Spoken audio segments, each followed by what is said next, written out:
Excuse me, is anybody sitting here? Sorry, this seat's taken. Sorry.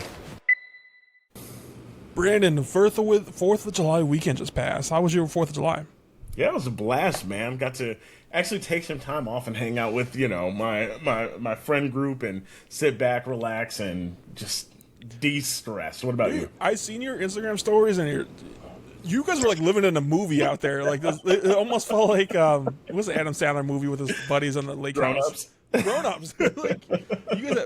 I had the total opposite. We got rained on pretty hard. You guys had like perfect weather. You guys on the lakeside playing pickleball and all that stuff.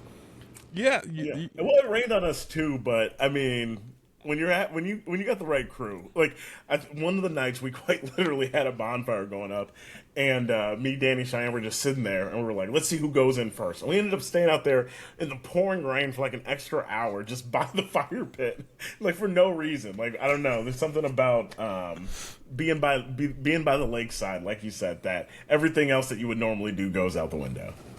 I do feel that. It rain kind of rained on my parade a little bit. I went to a friend's house for 4th of July because they had a big party going on, and rain started going. It didn't rain all night, but by the end of it, like by the time it stopped raining, like I'm just ready to go inside. And then that's when I decided to watch Whiplash.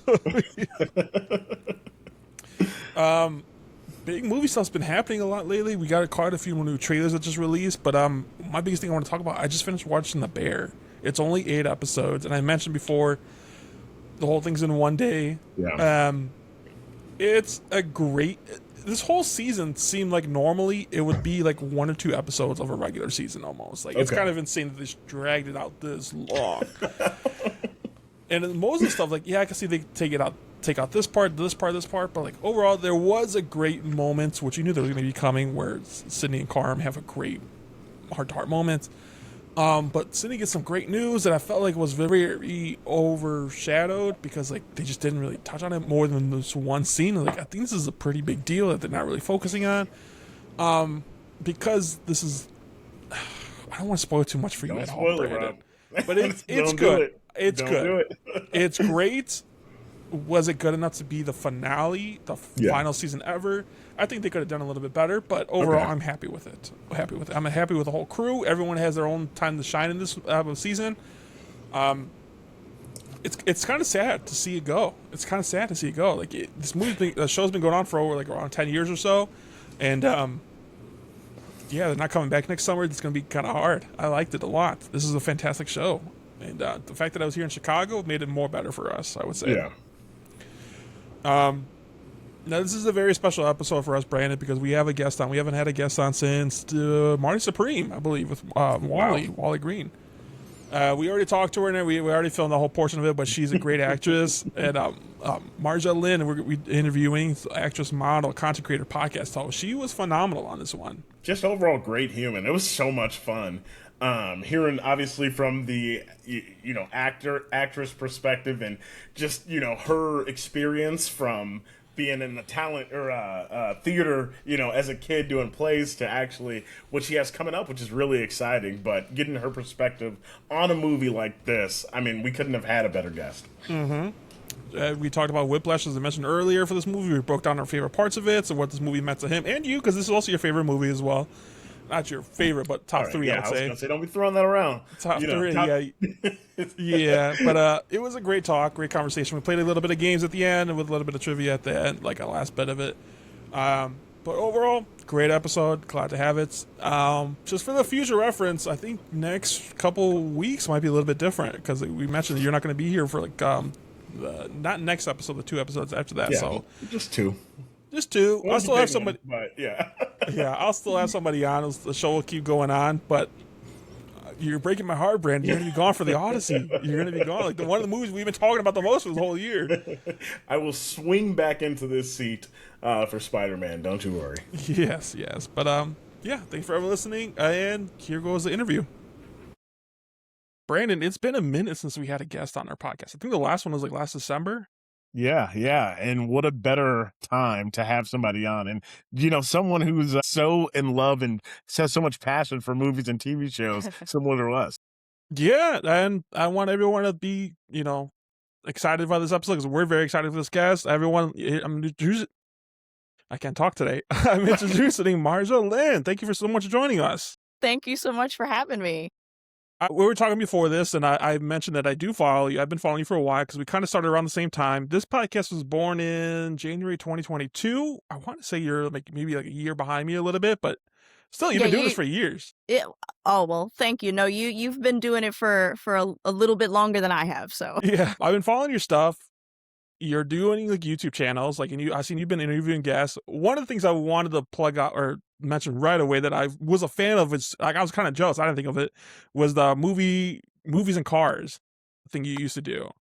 yeah. And I remember when you first started it, so you took inspiration from comedians, Cars and Coffee, and then I was like, yeah, a lot of the YouTubers or movie reviewers I see they do the movie reviews in their cars right afterwards. But I did enjoy that segment. Thank you so much. Are you a big comedy fan like that, with inspiration for Jerry Seinfeld?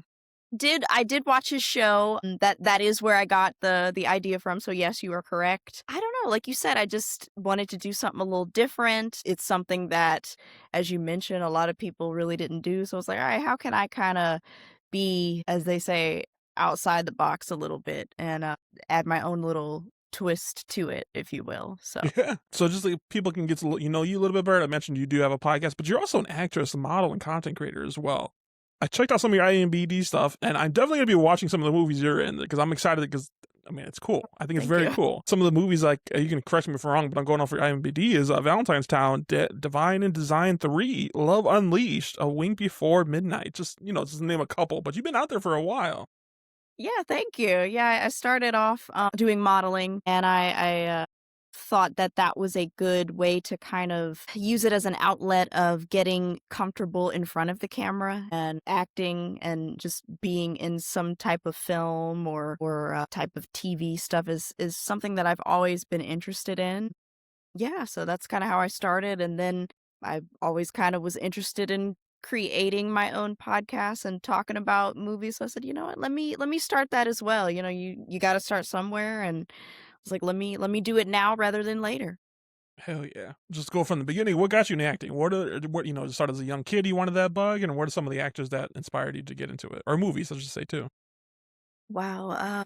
Well, yeah, it's something I've always been interested in. I didn't do it as a young kid. I was in like plays in school and whatnot. I was really active in like choir as a kid. Yeah. So all of it, I guess, is like encompassed in the arts, if you will. So yeah, I've always been interested in movies and always have been a huge lover of watching films. And ever since I was little, I would not just want to watch films for the sake of entertainment. I would like to watch them and then kind of critique them. Because at one point I thought, ooh, I wanna be the next Roger Ebert and become like a film critic kind of thing. So just as a whole, I've always been interested in the film and just like the industry as a whole. So yeah, you could say I was bitten by the bug as a kid. I didn't, as I said, start as a young kid, but I've always been interested in it. And wow, some movies that got me into it. This is gonna sound kind of odd, but are you familiar with the film Gone with the Wind? It's pretty old. Yeah. Okay, Yes. so Yes. just think of your typical 5, 6, 7-year-old little girl watching that film, glued to the TV. I would dress up and pretend that I had my props. So, that's not typically a movie that a little kid is gonna watch. Not at all. I was just thinking, I was like, at 5 or 6, I was probably watching Yeah. Spy Kids. Yeah, right. Hey, I like that too. It's like a but 4-hour movie too. I so- know. So I guess you could say I was special and a little different, but yeah, it's heavy. That's a pretty heavy, dramatic movie. But movies like that, Titanic was another one that I liked as a child. And then, of course, I don't know what it was, but ever since I was young, I was obsessed and loved dinosaurs. So Jurassic Park was a favorite of mine. So Straight yeah. classics. All right. Yeah, we're going to talk about a big movie because I asked you, because as courtesy guest, what movie you would like to talk about on the podcast, and you gave me a couple options, and one of them was Jurassic Park, and the other one was, I believe, was another Spielberg movie, Shawshank Redemption, correct? Yes. Yes. Yeah, so it's nice to say that's a favorite director of yours. Brandon, were you a theater kid? I can't remember. You do seem like you would be a theater kid.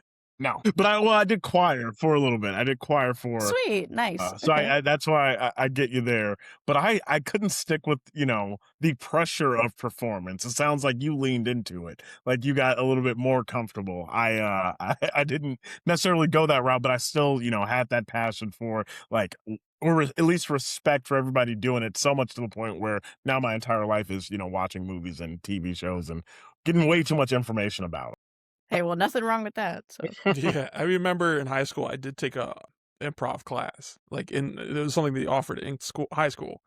And I just hated it. I just hated it. I was just so bad at it. Everyone like who got partnered up with me just dreaded it.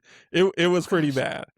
And I only signed up for that. Of course, it was obviously for a girl who was all supposed to take the class too. But then she moved like a week before school was supposed to start, it. and I got Oh. stuck taking that class. I wanted to do a little bit more theater, but purely because that was right in the High School Musical era. So I was like, I'm gonna be Troy Bolton. I'm getting my scholarship, and that didn't pan out. So Oh. If I know it's kind of hard to pick, but if you were to pick, would you prefer acting on camera or on Broadway? Those are totally two different things. You know, I don't want to say I prefer film, and doing a stage play of some kind is still kind of on my list of to-dos, if you Hmm. will. I actually haven't, aside from some of the high school, middle school stuff, but like a big production, and now as an adult, that is something that I actually haven't done that I would be interested in. But definitely, I feel like I would need more, I guess, like training for that, because that's a totally different thing. You got to be a lot bigger, a lot Yeah. louder with your expressions and mannerisms. So it is something that interests me. I don't want to say would I pick one over the other, but I do enjoy film though. Yeah, film's amazing. I Yeah. mean, I'm way more interested in the behind the scenes stuff personally. I like directing, I like the sound engineering, I like just putting the storytelling pieces. One of our favorite critiques here on the show is like, is it too short or is it too long? We dive deep into everything. Acting, I could never do. I think my life goal actually would be to be an extra in any superhero movie. Like, I don't Oh. care if you kill me off or like you just barely see me for 0.2 seconds. I'll die happy doing that. Tell me, what was your first job on camera? Do you remember? Well, you said extra. That's actually how I started. I think my first like big, if you want to say, being on an actual real film set, I was an extra in a Hallmark film, the Hallmark whoa, Channel. So yeah, I had a lot of, what's the word I can use? A lot of respect for being on set and realizing that it's not easy, what they call the principal actors, the main ones, who have the dialogue and who are going to be seen throughout the film, what they do and what they go through. And I remember when I got there, the person who was our, I guess you could say, point of contact, was saying, okay, not just because you're extras doesn't mean you're not important. You are a big part of the film too, because if we don't have people in the background or something going on, behind us, it's going to look kind of plain. And when they said that, just like, it makes sense, because if you watch a film and there's like two people talking, but there's absolutely no activity going on in the background, it looks a little strange. So, and that was a very, I guess you could say, humbling kind of experience, because I was literally on that film set from 5 p.m. to 5 a.m. and I had Wow. absolutely no lines. But that's so brutal. that was literally a 12-hour shoot of me just basically watching the principal actors kind of go over the same scene multiple times. But as crazy as it sounds, I kind of enjoyed it in a way, because I was really observing them. So I kind of used that as like a time to, like, all right, let me study what they're doing. So I kind of also used it as like a learning experience. But overall, it was very fun. But it's not easy, and if you know that you're not cut out for, as they say, hurry up and wait, Yeah. don't do it. Don't get into I I mean, backgrounds they just make it more believable too, like with Mhm. the scene that they're in. So it is an important job, I do believe, and that's pretty cool. Just yeah, like you said, you got a front row seat to see everyone working. The directing, yeah, I would enjoy that actually. That sounds awesome. 12-hour Yeah. shifts, that's not too Yeah, bad, that but that That's was brutal. That's brutal. yeah, that was a lot. Yeah. You just mentioned Hallmark. I put on a Hallmark movie just like the other week. Oh, a Christmas movie too with Oh that. It was just gosh. Brandon knows how much I hate rom-coms or just romance movies, My but favorite thing ever. yeah, we're kind of opposites, but I don't know, a good Hallmark movie just is it's perfect for like the randomest nights. Okay. I respect that. We mentioned directors a little bit of Steven Spielberg. Do you have like a director you would love to work with one day? Wow. I do like Steven Spielberg. Have you seen Disclosure Goodness. Day? What did you think about that? You know, that I have not seen that yet. I've been behind Mhm. in my movie watching, but no, I have not. I may go see that later this week. So Definitely. How often do you go to the movies, would you say? I try to go at least like once a week, but sometimes that doesn't happen because Yeah. with my schedule and other things I got going on. So Totally understand that. We try to go at least once a week too. hmm It's this year's been kind of interesting. We've been talking about that as we've been coming up. Like we were hyped when this year started, but then like as these movies are coming out, I was like, I don't think there's gonna be as many winners as we think that we're gonna be. Obviously, we have the big hitters like Michael and Super Mario Galaxy World, and but some of these movies are just kind of like that let down. I don't want to like interfere with your opinion on Disclosure Day too much, but like I was kind of underwhelmed about it.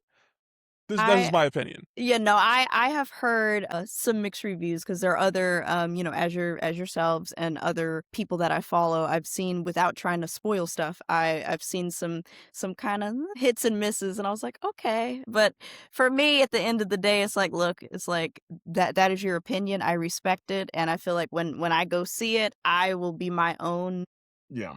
critic, if you will. And yeah, if I end up going with the majority, then yeah, I'll agree. Do you have a favorite movie of the year so far?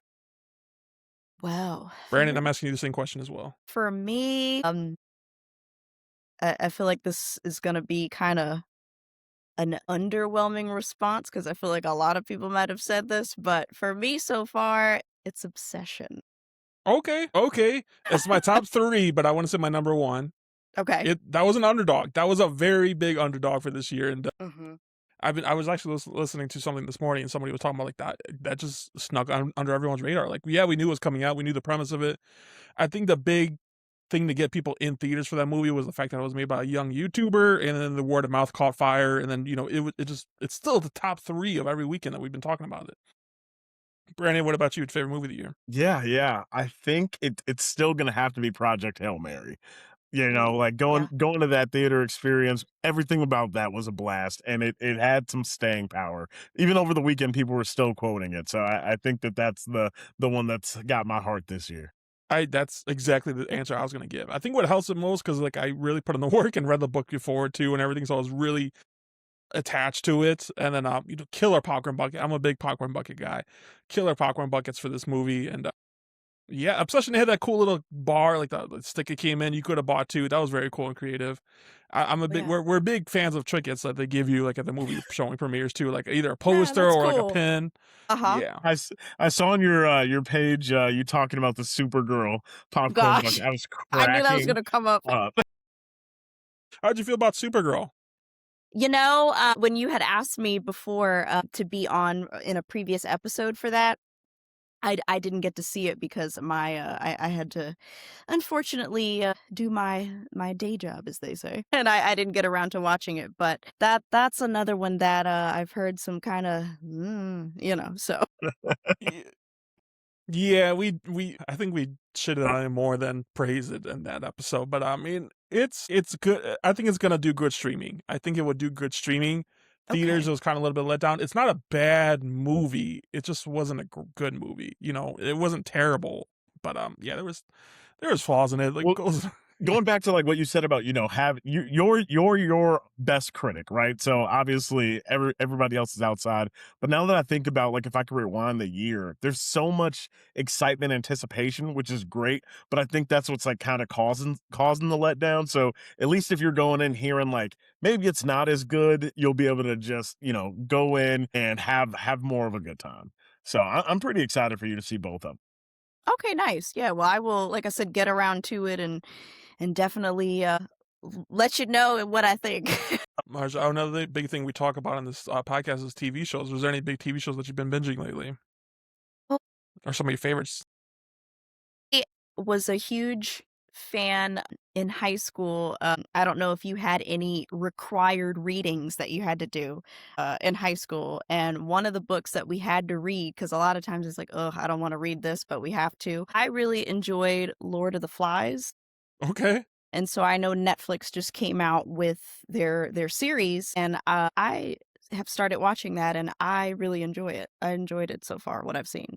I have seen that too. It's only 4 episodes, but the kids are fantastic. I think what Yes. it is, because I believe it's made by BBC too. Uh-huh. Just all these British kids, like we Adolescents came out last year or the year before, That and was great. killed it. And dude, these kids are amazing in this show. Like, what savagery! And I haven't read the book myself, but I heard they changed it quite a bit in the movie or the Mhm. show. But man, like, what emotions these kids go through. They're a lot more calmer than I would be if I got stranded on an island. And the fact that there's like 24 kids or something like that and no adults, terrifying circumstances. But it was 4 episodes. I was very surprised about it, but then I was like, oh, this is like the perfect length. Like, they did it perfectly. It was amazing. The score for that movie, that show was fantastic. Everything was amazing about it. Mhm. I think that's going to be a big Emmy winner next year. Yeah, I could definitely see that. And like you said, these kids, and on, like you said, the heels of what's his name, Owen Cooper for Adolescence. He blew me away. So One of our favorite things on this podcast as well is like the one long take, so where the camera doesn't cut and it's just following somebody going on like for like 3 minutes straight or something like that. Adolescence was a perfect example of that. So Mhm. that's why it was one of our favorites. I know one of our favorites, Brandon put me on this, is The Pits. Have you been into that? Yes, I haven't gotten around to see that, but I know that that's really good, and I'm glad that what's his name, Noah Wiley is Mhm. getting his due diligence, because he was on ER for so long, and I felt like he needed some type of award for that, But Yeah. He's got it back in spades now. Like, yes, so I'm very the happy for him. groundwork. I was very against watching the show. Brandon convinced me to do it, and I just cannot wait for season 3 now. Could you see yourself doing something like a medical show like that? Like, that seems like another level of acting. Yeah, that is something that I would. Hey, if the opportunity arose, I would do it. It's just I would really have to brush up on the pronunciation of those medical terms, Yeah. because it's like, how are they? The way they just like spit it out, and it obviously looks so natural, and that So fluid. it really does make you feel like they are nurses and doctors and surgeons, and it's like, oh my gosh, So Mhm. Do you have like a dream role that you would prefer, like a superhero movie or like a romantic movie or a big drama or a dinosaur movie? I am trying to get into becoming more of a horror fan, because Okay. that is a genre of mine that it was like. But not to get sidetracked, I work at Universal Studios in Orlando, since I'm based in Nice. Florida. So last year I was a scare actor for Halloween Horror Nights. So I said, let me see if I can. It's kind of acting per se, because you're scaring guests. So I said, all right, let me try my hands at this, and then maybe that can kind of motivate me more to watch scary things. So I'm trying to start doing that. I would love to be what they call a final girl in a horror film. I think Brandon's right with it. He's not a big horror fan at At all. all. I'm Like, trying. I'm I trying. think next week is Evil Dead coming out, and I just don't know what we're gonna do for the episode because I know he's not gonna go watch it. I'm not watching And a that. part of me is like, I want to see it because it does look good, and the trailer looks very creepy, but it's just like, can I muster up the courage to? Yeah. Oof. Trust me, I'm the same. I go to see the movies like at 2:00 in the afternoon, so when I come out, it's Yes, still enough yes. time for me to go watch something else. I was not a big horror fan at all before I started this podcast, but because of this podcast and I want to talk as much as possible, I did force myself, and I truly grow an appreciation for horror movies. Like, it's not all about like just jump scares. You can tell between the difference between a good one and a bad one just because like the storytelling. Obviously, there's some horror movies out there like they just rely solely on jump scares, and like it gets annoying after a while. But like Barbarian, that came out a few years ago, and I'm still scared crapless out of that movie. Like, it's about a monster living in the Airbnb in basement Yeah. and you're creeping around at night. I still think about that every once in a while. So I mean that's still with me for a long time.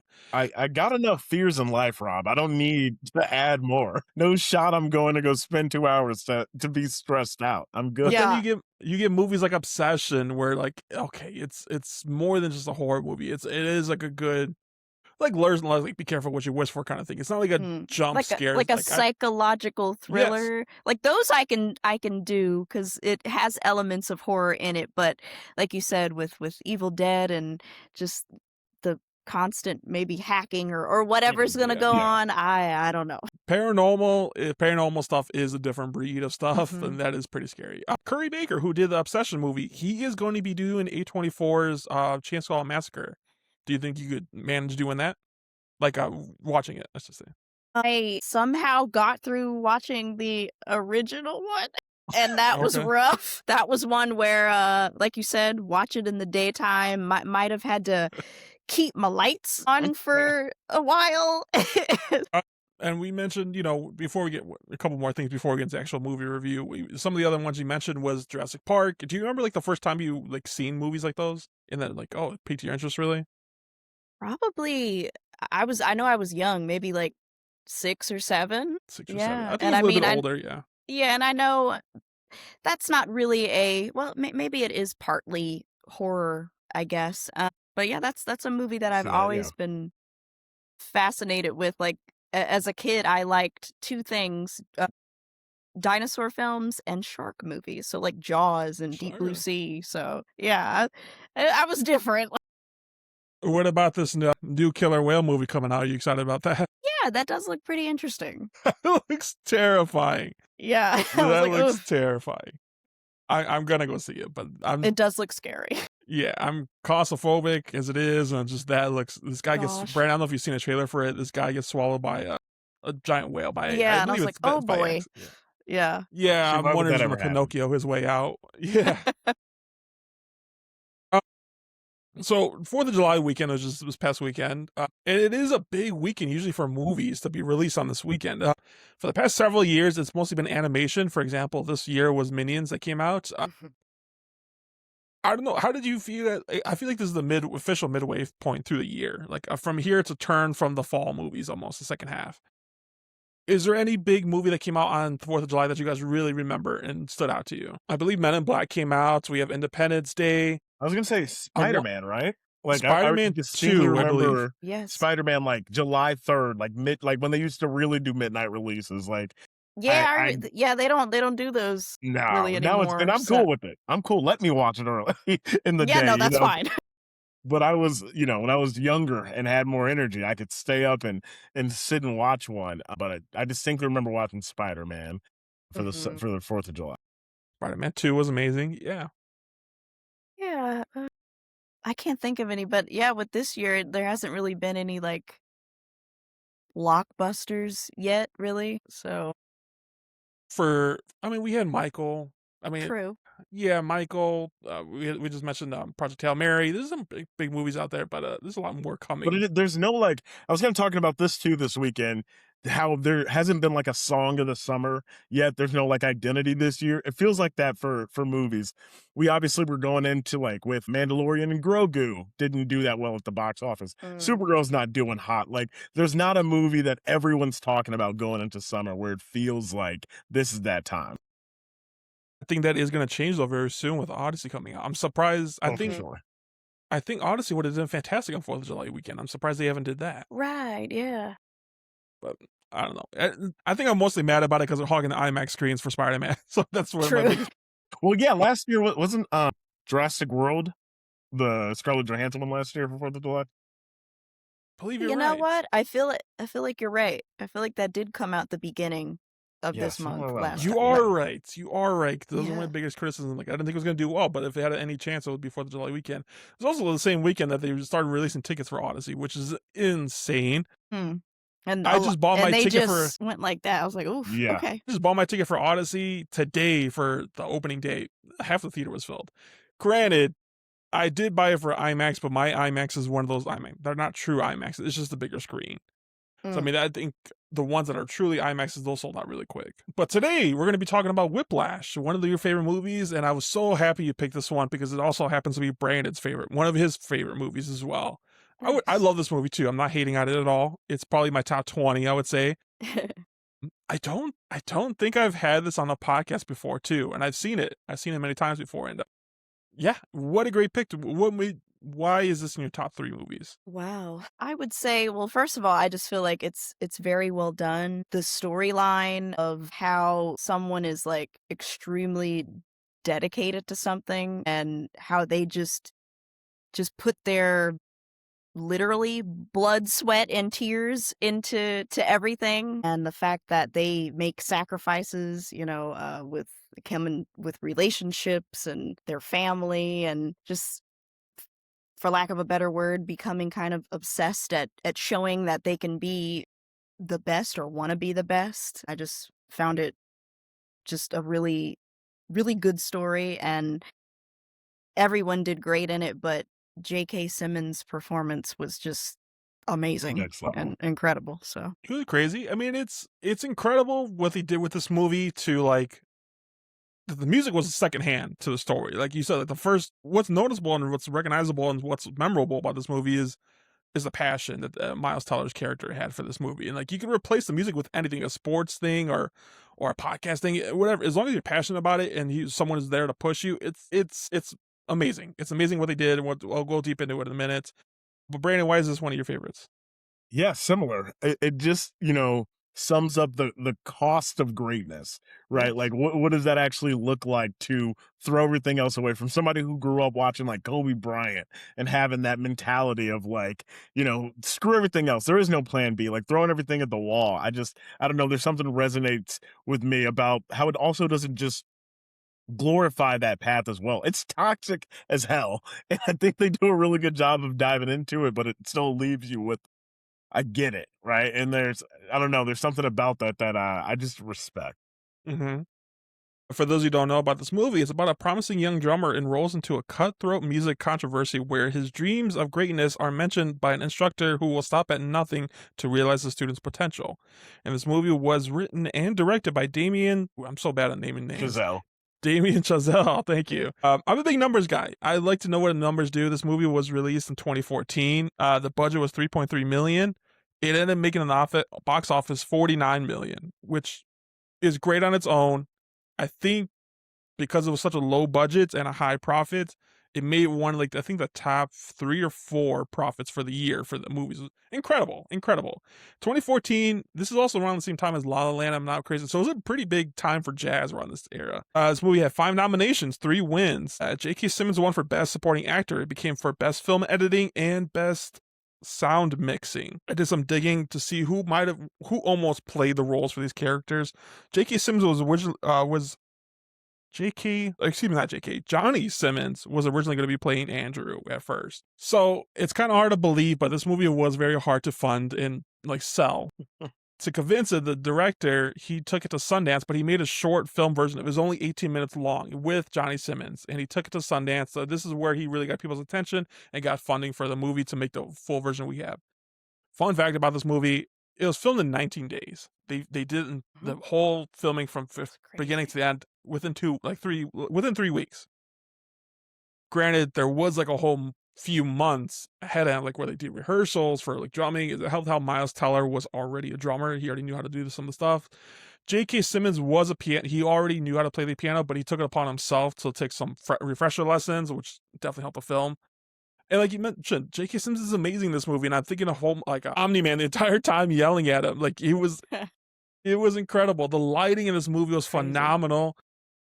What were some of your favorite parts about this movie, Marjha? Yeah, basically to just kind of piggyback on what you said, the storyline, the acting, of course, the fact that it was a kind of indie film, if you will. It started off as a 100%. low budget, and the funding, they kind of had a little loopholes there for a little bit, and then I think Sundance is what really helped it kind of get to the stardom that it definitely deserved. And not to, I don't want to give like spoilers away or anything, but We're there's 12 a years past it. I think it's a little bit okay. Yeah. there's a all right. There's a part in the film where Miles' character just, I guess, with all he goes through, becomes extremely enraged at his instructor. This is kind of near the end. And when he lunges at JK's character, they had asked him, hey, do you want a stunt double for this? Because I know he's basically going to jump you and you're gonna go flying backwards. And JK was like, nah, I'm good. I don't need a stunt double. Well, when he did that, he ended up breaking like, I think, like 3 ribs. No way. So when that movie first came out and I was kind of like reading some stuff on it, that was some behind the scenes stuff that I thought was like, oh my gosh, that's crazy. So yeah, he broke some ribs and thought he could be okay and not have a stunt double. And I was like, and you're not a spring chicken anymore. You're kind of So yeah, I thought that was not funny. I'm glad he's Yeah. okay, but a very interesting unknown fact. No, I had no idea. And I did Yeah. research on this movie too. I didn't see anything about Yeah. that. What about you, Brian? What are some of your favorite scenes in this movie? Yeah, first off, I love that story. Every time I hear something about this movie, it just puts a smile on my face. Because you feel it on screen. Like you said, it was like filmed in 19 days, and obviously, like it was a little bit more low budget than we expect. I distinctly remember like watching this being like, this is some of the greatest acting I've ever seen in my life. Like I was visibly moved by that. But I think the scene that keeps me up at night is when they're in like they meet again, right? They're sitting at dinner, and he's basically talking to him, and he's like, trying to remember the exact line, but he's like, how do you make sure that you don't discourage the next Charlie? I think was his name, right? And J.K. Simmons just says, it's easy. The next Charlie would never be discouraged. And you can see like how Andrew, Miles Teller, just sits with that for a second. And that was really like when I've had like tough times, I'm like, yeah, that's actually a bar. Like that kind of encompasses the whole point of the movie, because where is that line when you're trying to prepare somebody, to take the next step versus discouraging them or making sure that, you dim their light and it doesn't happen in the first place. That's a hard line, and everybody is different. So I don't know. There's something about that dinner scene that healed something in me. We kind of see that in other movies. We've seen it in like Selena, and we've seen it in the Michael Jackson movie too, where like the parents were really that harsh on them too. But it's also like, this is a third person, like it's a teacher, like putting his hands on you. Like it's. Yeah. Do you think this movie would work in real life? In what way? In like someone goes to this, you enroll to the school, and then like you find out this two teachers super intensively. I mean, this guy calls like someone to like hang themselves because how much anxiety. Yeah. Do you think this would have would have even gotten to that level in real life? Because this movie is based off of the director's. It's an exaggerated version of his story, but he went to school. I think he went to school for like saxophone, if I read right, and then he did have a very intense teacher, not like as this extreme, but similar to this. I mean, you hear stories about this all the time. Like these people definitely exist. I mean, I think 99.9% of the time, it's just because they're toxic. Like they're dealing with their own stuff, and they, it's a power. It's just abuse of power, right? I mean, I think that's the whole point about where we are. Hopefully, there's opportunities for people to get up under there. Like, there's different avenues out, but yeah, I hope not. I hope in 2020. I would hope not either. Like the fact that he's taking out his, if you want to call it, displace aggression on his students. I mean, like you said, there's definitely people out there who exist, sadly. Do you guys think you are passionate about something enough where you could power through this too? Like it doesn't have to be just music. It's kind of hard, right? Like it's kind of hard to say. Yeah, like let someone's out of there. I'm out of there. Not quite my tempo. Yeah, I think one of the other drummers said they switched majors to nursing after this, like because they just couldn't do it. Mm-hmm.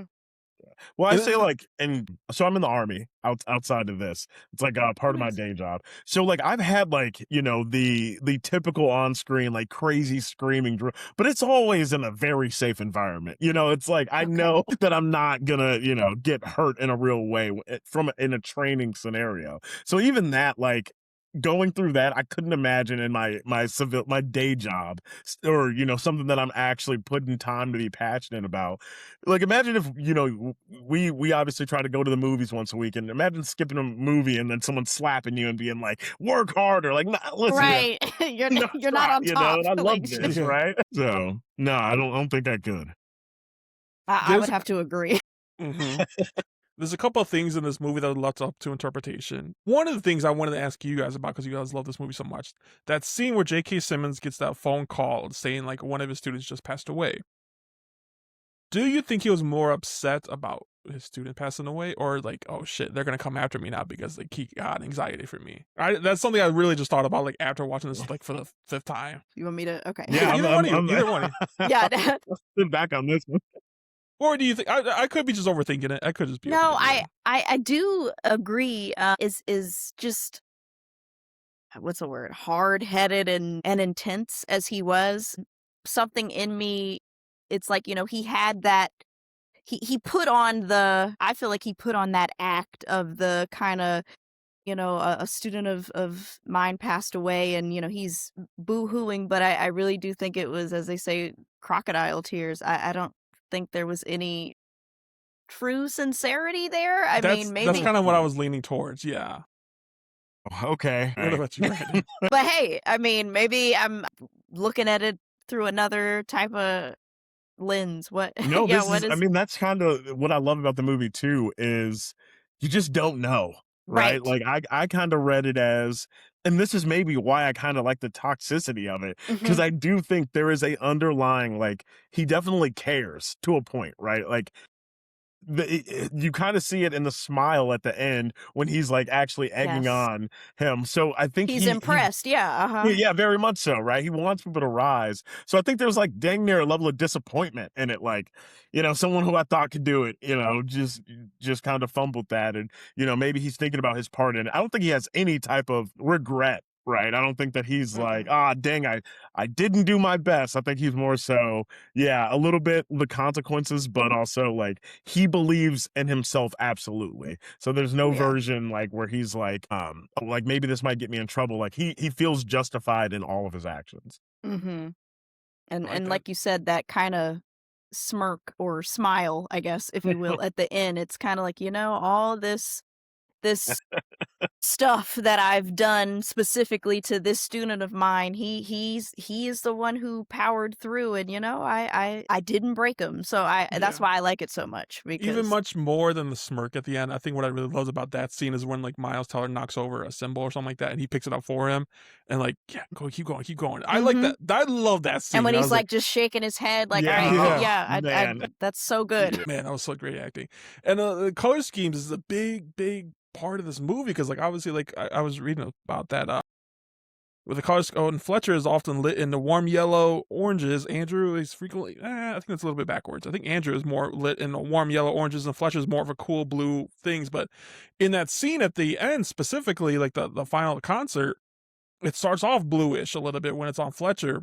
And then when like when Miles Teller's when Andrew gets the upper hand, you can see it transform into more of a golden yellow stance. And I love the play with colors in this movie. I think that's something a lot of great directors do, because it's not done in every single movie, which I think it should be. At least play with more. Obsession is a good example. Like the play on red in that one. Every time Nikki was on screen, she was either wearing something red or there's something red around her. So I mean, it is good for the psychological parts of your brain. Like, okay, just associate with yellow with this character and stuff like that, and phenomenal. Well, and he sticks with that, right? Even outside of this, he goes on to direct La La Land and Babylon, which are, you know, so color eccentric that you just think of that. So yeah, it's a really good call out. One of the characters I want to talk about was Nicole, his love interest in this movie. Now, I think me and Brandon are the same part of this. Like, we hate just like there's random romances thrown in the movie for no reason at all. But I think Nicole had a very important role in this movie, not just as a love interest for him, but you see it as a chance for Andrew to have like a normal life outside of this career, like have a girlfriend, you know, go out with friends and do a little bit of this. And then just like there's a scene where he breaks up with her. It's like that's his pivotal point in the movie where he's actually choosing his passion over everything else. So I think that was a very important part of it. And the fact that they didn't end up together because she had a new boyfriend already, I think that was something like that struck hard for his character to make the decision at the end of the movie where he did. I was like, all right, well, I'm already in this. Like, let me just give it my all because there's nothing else waiting for me on the other side. And he's like at the fuck it point, I should say. Yeah, and the fact, if I can add to that, also why I really enjoy it, he's all like, I can't do this, you should go on doing things with your life. I have more important stuff that I have to pursue, and I want to be one of the greats. And he obviously breaks up with her, but The then Timothy Chalamet speech, yes. yeah. There you go. But then, like you said, when he tries to call her, it's like, okay, he still has some type of love or yearning for her, but it's too late. And I feel like that scene really stuck with me per se, because not to get obviously too personal, but something like that happened to me similar. It was someone I was, with, and they were like basically saying that what's the word they use? I have to hyper focus on what I need to work on. And it's like, okay, well, obviously I didn't see it that way at the time, but it's like, if you want to make it work, you can, but you do you, and I will continue doing on what I need to do. And I guess, we're on to both better things now. But that's why that scene stuck with me more, because it was very relatable. So I love that. I think I love that piece too, because a lesser movie would have let him, have her at the end, right? Like that's the easy thing to do. That's like hey, you made it in both ways. But I love the principled stand of like, people will move on. Like life goes on. This still may be the most important thing for you, but other people still exist, and they're gonna do their own thing, and you could be at the top or bottom of the mountain, but it's not gonna. You have to make these choices with other people in mind as well. right. So this is the burning question for the end of the movie. Do you think Fletcher is a villain or a necessary evil? Wow, it's like a very good question, man. Yeah, I'll let you take this one first. Yeah, I mean, it's kind of the same thing if you say this thing about Joe Jackson. Like I said, Selena's dad, like, were they bad people? Yes. But It's like something to come out of it. Catch-22, like a little bit of both. Because, I mean, if you want to get right to it, going back to Michael, would all of his kids, specifically Michael, be at the point of where they got to if their dad wasn't that driving force? The way he did it, was it the best way? Not so much. Maybe he could have not been as aggressive, but he was the driving force in skyrocketing their careers. But back to this, I mean, he obviously had villain tendencies, but in a way, I feel like he kind of was like you said necessary evil, because he showed him at the end. And I really do think, him not snapping under pressure like so many before him did. He was the one who broke through his evilness, if you will. Do you think this movie was too short or just the right amount? Perfect. Do you think? I think I could have like lived with another 15-20 minutes. Yeah, I could have. Yes, Yeah. I feel like it was a good amount, but again, Okay. if they had added a couple other little things in there, I wouldn't have been mad at it. Yeah, I'll take an extra 20, but at Yeah. that point, like, I don't want to ruin it. Yeah. I'm good with what I got on my plate. I think for the villain thing, because you guys got me thinking about that. That's a I good do think he question. was a villain, but I think that's like okay. Like, I don't know how to make that make sense in my brain. Like, I don't think that Right. the ends justified the means.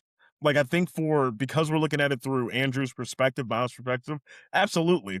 But then in my head, I'm like, man, there was like 30 other people in that class that didn't get that. So now, Right. like, for the rest of their life, they got to think about the abuse they, dealt with. Yeah. For what, right? So for Andrew's sake, yeah, it's a really good. He was an extreme coach, is what Andrew would tell people, in the future. But I think at the same time, like, yeah, he was a villain, but it helped. Now, there was a big debate I saw online, too, when I was doing research about this movie, whether or not Andrew was a good drummer or not. And the reason is because, like, yes, he technically was a good drummer, but was he really creative? Like, he was just playing the parts as it is. He really wasn't making it his own. People are saying... People are getting nitpicky. No, he's phenomenal. Oh my gosh. Yeah, what are we doing? What are we doing? Yeah, things like that. It's like, y'all are entitled to your opinions, but my goodness. I was just wondering what the conversation after the concert would have been like between them two. Like, what the Well, you fuck know was they that? went for a beer. I don't know why, but in my head, they went like Fletcher's got his espresso martini. He's got Okay. the beer, very good. Andrew's just pint of beer, just smiling, just happy. That's my ending. Okay, solid movie. Unless you guys have anything else to add, I think, man, I cannot recommend this movie enough to people. Like, it's phenomenal. It's especially like if you're like studying acting or even directing or anything like that to do with the industry. This is a movie to study, I believe. Like, it was great storytelling. The pace was phenomenal. It had, I did chuckle a couple times, so I had a little bit of humor in there. Like, there was good drama. It was amazing. J.K. Simmons is the man. I loved him. What would you guys give this 1 out of 10? Ooh, It's kind of hard to put a number. my goodness, out of 10. Okay. My goodness. I'm putting you on the spot. I know. My goodness, my racking my brain overtime over here. It's like do I want to go super high? Obviously, I'm not going to go too low. It's the first answer. The first number. 8.5. That's I'm joking. wow. Hey, Is that too low? each their own. I'm gonna go 9 out of 10. What about you, Brandon? Okay. No, all right, 9.5. Okay. There we go. There we go. Phenomenal movie. Everyone go watch this. I don't think it's streaming anywhere right now because I did rent this movie, but I was happy to do so. Before we get going, though, Marjha, we do have a fun little game that we're going to be playing. It's about 4th of July weekend opening nights. Or like I mentioned before, I love numbers, so this is going to be which movie did bigger numbers on 4th of July weekend. Oh, okay. I have several listed here that was going back and forth. I'm going to give you guys both a chance to answer, and I'll reveal the answer. Let's do it. The first one, which made more money, Independence Day or Men in Black? Ooh. Some of these are going to be thinkers, yeah. Ooh. Both Will Smith films. All right. Good pull. I'll go. So I'm trying to think. You Independence think Day just was... like box office, like opening? Box office opening. I'm sorry, just box office altogether. See, now you're changing. Oh, yeah. Those Okay, are two that's different different now. Because I'm like This Men in has to be Black, box. like I feel like more people would go right away to see it versus like Independence Day, it would like word of mouth, right. you know. But that is kind I of still tough. think Men in Black would probably have the highest peak there. Okay, well, just because you said Men in Black, I'll go Independence Day. Well, you were right, because Independence Day won. Oh. Independence Day had 817 million versus Men in Black 589 million. Wow. Yeah, swept it. Okay. Second one, Spider-Man 2 versus The Amazing Spider-Man. Okay, so that's okay. Spider-Man 2 is Andrew Tobey. Garfield Yeah, with Toby. Andrew Toby Garfield and versus prime Toby too. That's the issue. Yes. Yeah, it's probably the best of the You're talking trilogy. about one of the greatest comic book movies of all time versus the new fresh Sony spin of the Amazing Spider-Man. I'll always be a Tobey Spider-Man. I mean, I liked them all, but I got to go with the OG. Yeah, I'll go with the OG, but I'm Tom Holland till I die. He's a perfect. And mix. I love, Yeah. I'm excited for this new one. So you guys going For Spider-Man sure. 2? Yeah. Okay. Answer is The Amazing Spider-Man. Dang it. Spider-Man 2 It was more modern, right? It was very Like, close. More people were going. It was extremely close. It was extremely close. Spider-Man 2 did 758 million. The Amazing Spider-Man did 789 million. Wow. Okay. Spider-Man 2 or Transformers Dark of the Moon? Transformers. Okay. Marjha? Wow. I already listed Spider-Man 2's number, so you can go off of that a little bit if you want. Yeah. You said it was 789. 789. And that was, what was this? Transformers, what was that? Transformers Dark of the Moon. Was that 3? It had to been 3. Yeah, I feel like it was 3. Whoa. Now you're making me think. Was Megan Fox not in this one? I think she wasn't. I think this is still Shia LaBeouf, right? Yeah, I feel like, was she in? But Megan, I think she was only in the first 2. Yeah, I don't think she was in that one. I think you're That right. changes it. I'm gonna go Spider-Man 2. All right, I'll go Transformers for the plot. Transformers won by Really? a Oh lot. my goodness. This movie did over $1 billion. That's what I thought. I was like, because they were so bad after the third. Yeah. The And remake kept getting I'm made. glad you said that because after 1 and 2 I loved. Yeah. The dark see, I Dark don't Side even know of the the Moon. title Dark of the anymore. Moon. I didn't like it. Okay. 1.2 billion was Transformers Dark of the Moon, and as I mentioned, Spider-Man 2 789. Wow. Let's do it. Okay, that's The actually next shocking. one, Still we got terrible. Lone Ranger or Wild Wild West. I loved Wild Wild West. I think I distinctly remember one of these flopping terribly. And Yeah, I'll I'm go I'm Wild Wild. assuming the Lone Ranger is the Johnny Depp Army Hammer one. Yes. Yeah, I Okay. think that's the one that flopped. If Yeah. I'm not, it sounds like a flop, but it may still have gotten it just off of Depp's name alone. Right. That's See, what I'm that's the trying to. tough part. I'll go Wild Man. Wild West. Okay, well, Okay. to change it up, I'll say Lone Ranger. To be fair, I think these both flopped. Did they? Okay. But the Lone Ranger won that battle. The Lone Ranger, Oof. 260 million versus 222 million for the Wild Wow. Wild West. Okay. Just a couple Interesting. more. Despicable Me 2 versus Independence Day. Oh my goodness. Despicable Me 2 made over $1 billion, if I'm not mistaken. So I'll go with Did it? that. Wow. I think, Huh? right? It had to have. I mean, I'll give you a hint, it did they're not- popular. I'll give you a hint. It did not break $1 billion. It was close to it. Dang it. I still think it did more. I mean, it's an animated movie. I feel like it did too, so I guess I'll go with Despicable Me 2. Despicable as Me well. 2 was the right answer. Okay. 970 million versus Oh, all right. 817 You were million. close. Very you were close. Superman Returns versus Terminator 3. Again, not great movies in the franchise, for at least Terminator 3. Yeah. Superman Returns, is that Kevin Spacey, Lex Luthor? I want to say so, yes. I feel think like so. it is. Yeah. Yeah. Let's go. I'll go Superman 3. Superman Returns, you mean? Terminator 3? Oh yeah, Superman Returns. Okay. Yeah, I feel like Terminator 3 didn't hit the mark. I mean, maybe it did, but I'll go Superman Returns as well. Superman Returns was the right answer. 433 million versus Yeah. 391 million. Okay. It was. I think Superman just always is gonna win. Yeah. Yeah, Terminator. for sure. It was a big franchise, but like I think each one comes out, it dies down a little bit. There's one more. Let me find a good one for you guys. Indiana Jones and the Dial of Destiny versus Superman Returns. This is a very, very close one. The Dial of That's Destiny the just came newest out. one, right? Yeah, it just came out a couple years ago. I'll give you first pick on this one. Gosh. As I mentioned before, I believe Superman Returns just did 391. I said. Because I know the newer one of the Indiana Jones was not the hottest. So so I'm trying to say 391.